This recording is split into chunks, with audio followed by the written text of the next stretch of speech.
They say they've been held under house arrest for nearly 13 years. But tonight, two daughters of King Abdullah of Saudi Arabia speak on camera for the first time to this programme, alleging they're being held against their will by their own father in the royal compound in Jeddah. The astonishing interview comes as the US President Barack Obama has been meeting the king 500 miles away in Radat Karaim. Fatima Manji has this exclusive report. Princess Sahar on the right with her sister Princess Jawahir, speaking out for the first time on camera within the royal compound in Saudi Arabia. They are daughters of King Abdullah. They claim they and their other sisters Maha and Hala have been kept as virtual prisoners. Why are we, grown women, held against our will? And I believe that we are hostages, actually. This compound, which they filmed for us, is now their entire existence. This is the gate. Their only window onto the world is access to the internet, which they fear will be shut down after this interview. Locks from the outside. This is a risk we're taking, actually, and we're happy to do it, and we know, we understand full well the repercussions, absolutely, but we don't know what's going to happen. It's horrendous. You're cut off, you're isolated, you feel alone, you feel, it's psychologically tormenting. Who is responsible for holding you under this effective house arrest? For sure. Our father, the king, is responsible.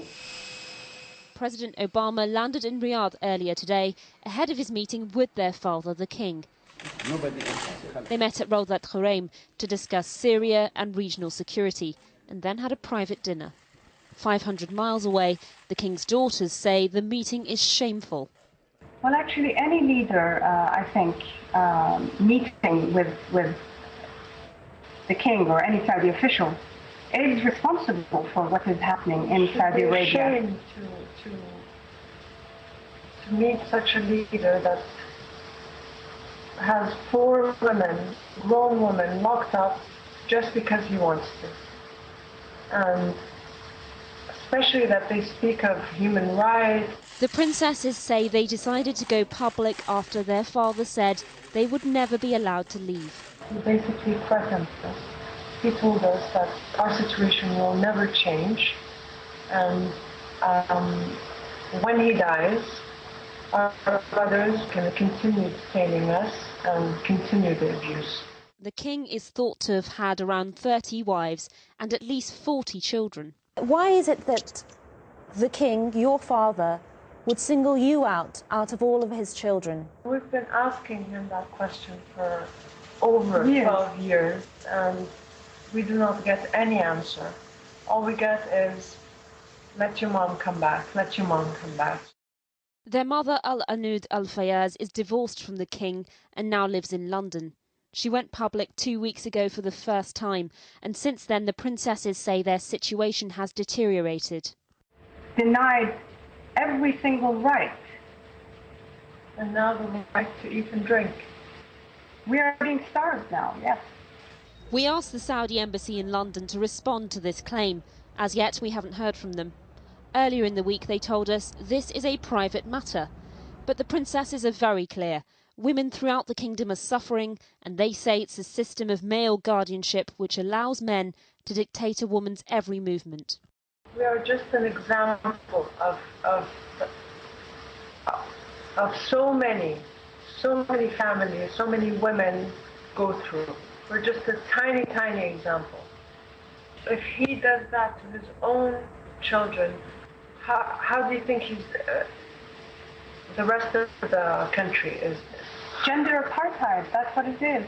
The princesses say the only company they have is each other. No one is allowed to visit.